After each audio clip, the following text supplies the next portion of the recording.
How will we see kingdom unity without being separated by a critical mass incident in the church? We could call it now the United States of a divided church. I watched a movie a few years ago called Divergent. When the story started to unfold, I realized that this is exactly what the Lord has been doing with a small faction of people inside of a large group. They were called divergents. In this movie, the world has supposedly been destroyed, and an elite group of people has built their own utopia and set up boundaries to keep their survivors quarantined from the outside world. After years of developing their political system and way of life, the new society has been divided into factions. When children grow up, they are to choose a faction, even if it doesn't fit their bloodline. The 5 factions are the erudites, the intelligent, scholastically inclined, philosophical people who search for truth. Amity, the peaceful, simple-minded people who seek harmony above all else. Candor, those who value honesty and order above all else, truth-tellers and interpreters of the law. The dauntless, the brave and the free people who serve as soldiers and police. Abnegation, the selfless, helpers who deny themselves. Between these factions and these factions only did the society remain balanced. Anything else was considered a threat, particularly those individuals called divergents, who displayed multiple characteristics of the other factions, rather than fitting neatly into just one mold. The word simply meant different, but the divergent were frowned upon, and more importantly, they were targeted by the society's elite leaders. But the divergent didn't know that they were different than the others until they took a series of tests.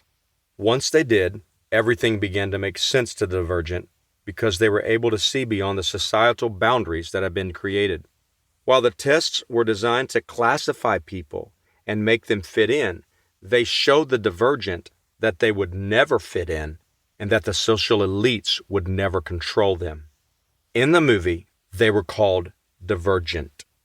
In God's house, they are called the remnant. I am fully convinced that God has raised up and is raising up an army of fiery voices. These people are tested by the Word of God and refined by His holy fire. They are not molded by current cultural trends, but are tempered by the hand of God. Maybe you are one of those divergent voices, a group of wilderness waders, not wanderers, being formed on the backside of the desert while also being called out to the front line of God's army.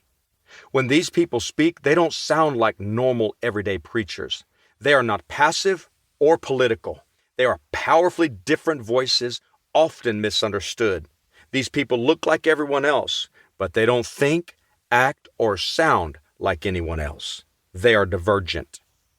Divergents have no fear of man, but they are very reverent of God.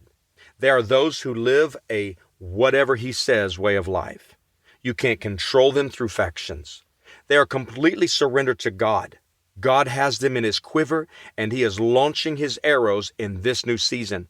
The voice of God speaks through these divergents.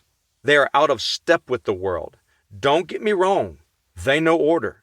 They know respect for authority, and they know honor, but they hear a different drumbeat. It is possible that the factioned church will push away these voices that emerge at first, but the divergent will not cease to demand change for God. A revolt may be necessary to bring true and lasting freedom from tyranny to God's people. You may feel as if you don't fit.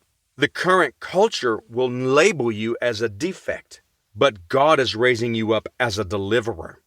Divergent people have an I don't fit personality. Not only do divergent people not fit in, they may feel as if they are not necessary, and nothing could be further from the truth. They are clearly a remnant.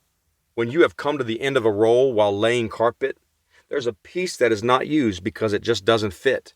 They call this a remnant. The silent yet numbing inner voice tells you that you aren't necessary.